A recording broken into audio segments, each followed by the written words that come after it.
The truth is, I find it very embarrassing when my mother talks to plants. There, I've said it. I can't tell her, you see. She'd feel bad, and that's the last thing I want. In most respects, she's incredibly cool. She's a free spirit who lives her beliefs and doesn't worry about what people think about her. She's fun and wise and spontaneous, but she's also a walkie-talkie to the spirit world, and now, apparently, so am I. I've kind of made my peace with the fact that I've started to see dead people. After all, I did grow up in a house with a mom who communicated with the dead as if they were Girl Scouts dropping by to sell cookies.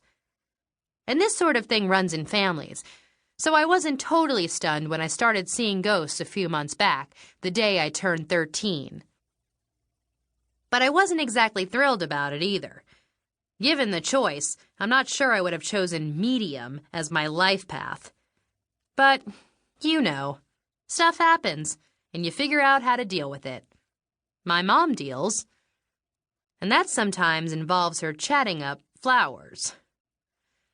There weren't any ghosts in Carlson's plant nursery, just tons of luscious flowering plants in the greenhouse. Mom says it's very easy to attune yourself to the spirits of trees and plants. They are aware of us and have a kind of love for us if we're open to it. And, well, she's open to it. Like, very open. So we spent the morning strolling through morning glories and the orange symphonies and the orchids, and my mom was quietly chatting with them, exchanging little pleasantries the way most moms do with other parents at soccer matches. When I was sure no one was looking, I gave it a try, just out of curiosity. I asked a tiger lily how it was doing, but it just sort of sat there. That's how I spent the first morning of spring break. My best friend Jack was away at some kind of conference for young musical geniuses, because she is one. So after my mom and I went to Carlson's, I had to content myself with obsessively checking for her emails and hanging around the garden while my mom raked out the flower beds to prepare them for the new plantings. "Any word from Jack?" she asked.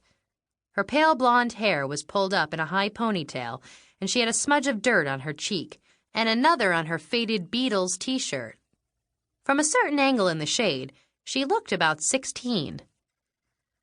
"No," I sighed as I flopped down on my trampoline, kicking my feet up and down like I was trying to swim. "Maybe she doesn't have internet access." "She brought her laptop to the hotel. Everybody has internet access. It's all wireless now. Her mother is probably guarding her." Jack's mother was excessively ambitious about her daughter's musical career. Much more ambitious, actually, than Jack was. Did Jack even want to go to this conference? Another worm was whisked away to a new home in the soil. "She did not seem happy about it," I replied. "The only thing she was looking forward to was seeing some of her music friends. She says there are some things only another baby music genius can understand. Just like there were some things only another 13-year-old ghost whisperer could understand.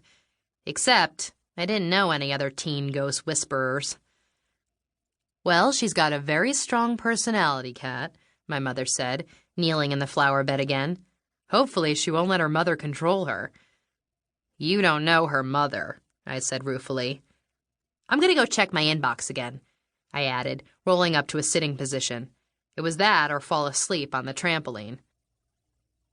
I was momentarily blind after walking inside, out of the bright sunlight.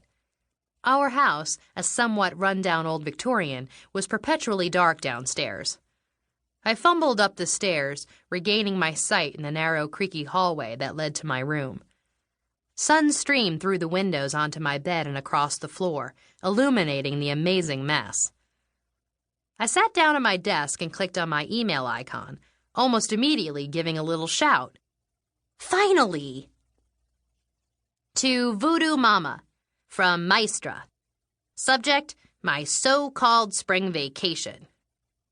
Yes, I know. Sorry for not emailing sooner. My mother is all over me. Things are not going well at all, but I'll have to give you the details in person. The only good thing I can say is I've been able to hang out with my friend T, a violinist. We go way back. Seriously, I think we met at some baby genius convention when we were still in pull-ups. It's good to have someone to talk to, except my mother is always hovering somewhere nearby, probably to make sure I don't hatch a plot to escape. Right back, hopefully with more interesting news than I have. Any ghostly activity going on? Levitating chickens? Talking statues? That kind of thing? I hope so, because I am ready for a little excitement. Peace, Jack. For a girl who had a conniption fit every time she saw a bug, Jack was certainly fearless in the paranormal department. But I had nothing more interesting to tell her than the fact that my mom had been making friends with worms. So far, spring break was a bust for Jack and me both. I stared out my window. Below, I could see my mother's form bent over the garden. Beyond the trampoline was a low wall separating our yard from the house next door. An old Victorian like ours, it had been empty ever since we moved in 2 years ago.